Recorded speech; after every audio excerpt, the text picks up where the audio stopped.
तो सुख समृद्ध विज्ञान चैनल में हमारे सभी सुधी दर्शकों का मैं सुशील कुमार शर्मा हार्दिक स्वागत करता हूं। आज मैं आपको बताने जा रहा हूं सिद्धि यक्षिणी के बारे में। यह सिद्धि यक्षिणी क्या है? सिद्धि यक्षिणी अपने आप में एक श्रेष्ठ कोटि की यक्षिणी है, जिसके साधन मात्र से अन्यान्य यक्षिणियों की भी सिद्धि प्राप्त होने में समय नहीं लगता। हालांकि ये थोड़ा सा विधान कठिन है, परंतु बात बताने की है तो मैं बताऊंगा ही। इसमें 10 लाख का पुरस्चरण होता है। हालांकि मंत्र बहुत ज़्यादा बड़ा नहीं होता है, 10 लाख मंत्रों का पुरस्चरण होता है। और यह सिद्धि इस प्रकार की सिद्धि है जो कि सभी प्रकार के भोग तो देती ही देती है, नित्य अष्टभोग व्यक्ति को प्राप्त होते हैं। इसके अलावा किसी भी यक्षिणी की सिद्धि बाद में की जाती है तो वह निश्चित रूप से सफल होती है। यह सिद्धि यक्षिणी के नाम से ही प्रकट होता है कि यह सिद्धि में सहायक है, तो स्वयं भी ये सिद्ध तो होगी ही, दूसरी यक्षिणियों को भी सिद्ध करने में देर नहीं लगाएगी। इसमें दशांश हवन होगा, और वो हवन किससे होगा? घी और गुग्गल हवन सामग्री में मिलाना है। घी और गुग्गल और सेवती के फूल, इनका इसमें हवन होता है। और जैसा कि आप जानते हैं कि हवन का दशांश तर्पण, तर्पण का दशांश मार्जन, मार्जन का दशांश इसमें कन्या भोज होगा। तो इसमें आपको लगभग 125 कन्याओं का इसमें भोज होगा। नहीं, 125 का नहीं, 10 लाख में इसमें मात्र 101 कन्याओं का भोजन आपको करवाना पड़ेगा अंत में। और यह सिद्धि यक्षिणी की कृपा, इनकी माया, ये सब आपको प्राप्त होने लग जाएंगे। मैं बताना चाहूँगा यक्षिणियों के बारे में और भी ज्ञातव्य तथ्य हैं जो कि आज मैं उद्धृत करना चाहता हूँ।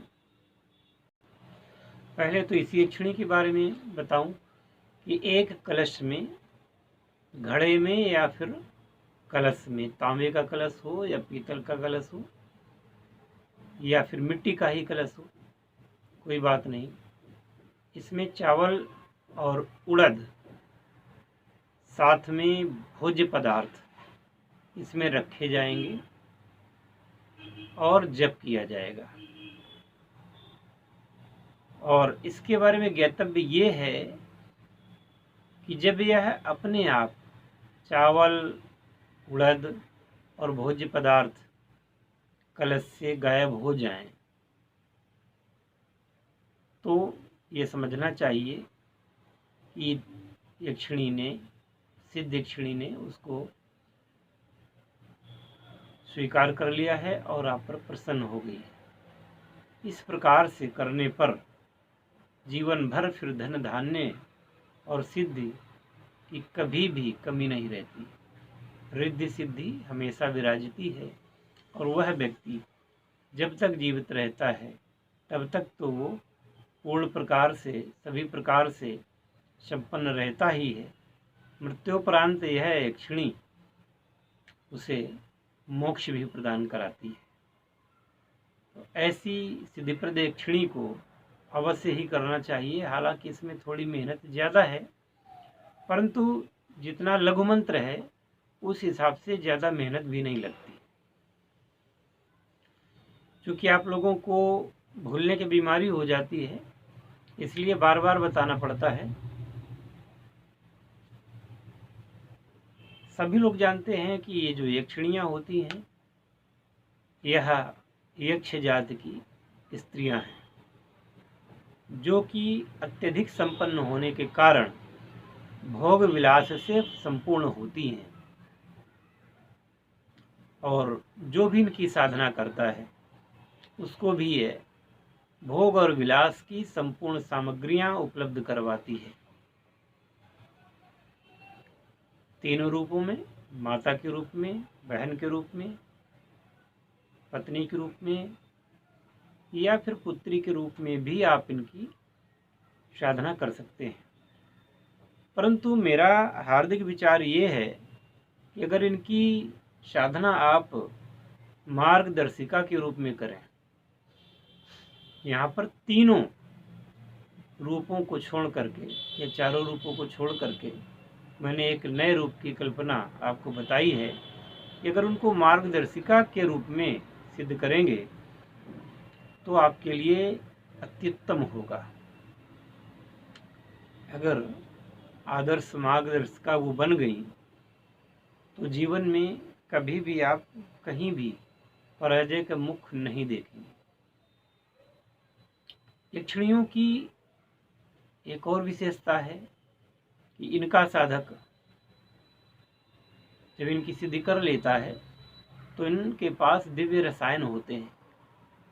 उन दिव्य रसायनों को प्राप्त करके मनुष्य असाध्य से असाध्य रोग से मुक्ति प्राप्त करता है। और क्योंकि यक्षिणियाँ एक विशेष वर्ग की हैं जिनमें यौवन का सागर छलकता ही रहता है, रूप और यौवन का सागर छलकता ही रहता है, तो यक्षिणियों की साधना करने से व्यक्ति में रूप और यौवन का आधिक्य हो जाता है। और चूंकि सुपर नेचुरल पावर ये है तो दिव्य जो अनुभूतियां आपको होंगी वो अपने आप में अलग ही प्रकार की होंगी, नवजीवन सा महसूस करेंगे।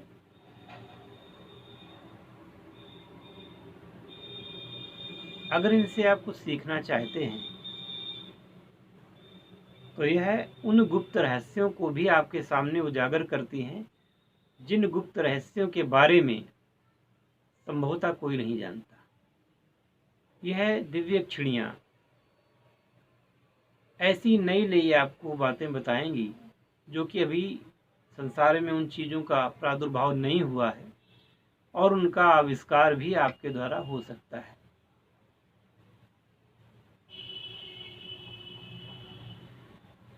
यदि खोजी प्रवृत्ति के हैं तो ऐसा भी आप कर सकते हैं। मेरा आपसे ये अनुरोध है कि इस प्रकार की यक्षिणियों को सिद्ध करके मानवता के हित के लिए, समाज के हित के लिए कुछ ऐसी उनसे मांग करें, ऐसे ज्ञान की मांग करें जो ज्ञान आपको तो इंटेलेक्चुअल बना ही दे, आपके साथ साथ इस जगत का भी कल्याण हो। यक्षिणियों से हमेशा ऐसी वस्तुओं की बात करनी चाहिए जो कि सभी के लिए समान रूप से फायदेमंद हो।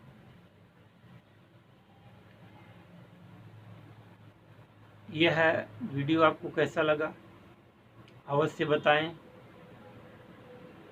और यक्षिणियों के बारे में और भी जानने के लिए देखते रहिए सुख समृद्धि विज्ञान चैनल। ज़्यादा से ज़्यादा इस वीडियो को शेयर करें, चैनल के सभी वीडियोस को ध्यान से देखें, उनको शेयर करें, लाइक करें। मैं ये समझता हूँ कि व्यक्ति अगर केवल जीवन में यक्षिणी साधना ही कर ले और कुछ ना करे, कभी केवल यक्षिणी साधना ही कर ले, तो भी उसका जीवन एक ऐसी सुखद अनुभूति के साथ पूरा बीतेगा और अकाल मृत्यु तो होगी ही नहीं। आप इनकी कृपा तो प्राप्त करें। दिव्य व्यंजन, दिव्य रसायन, दिव्य इनकी आभा के साथ ये जब प्रकट होती हैं आपको भी दिव्यता दे ही जाती है। बाकी अगले वीडियो में हरिओम तत्सत, हर हर महादेव।